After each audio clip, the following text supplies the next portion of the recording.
શાળાએ વ્હીકલ લઈને આવતા વિદ્યાર્થીઓ સામે અમદાવાદ ગ્રામ્ય જિલ્લા શિક્ષણ અધિકારી એક્શનમાં આવ્યા છે।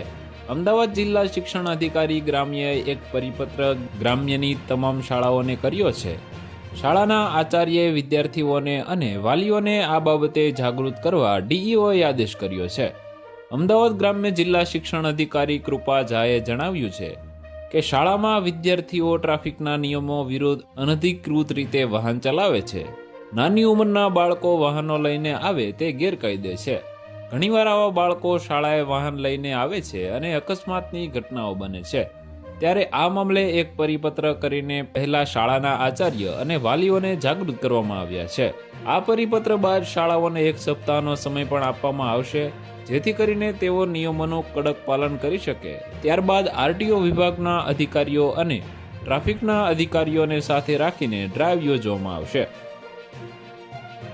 તો વધુ માહિતી મેળવવા માટે ચેનલ સાથે જોડાયેલા રહો। વિડીયો પસંદ આવે તો લાઈક કરી દેજો। ચેનલમાં નવા છો તો સબસ્ક્રાઇબ કરી દેજો।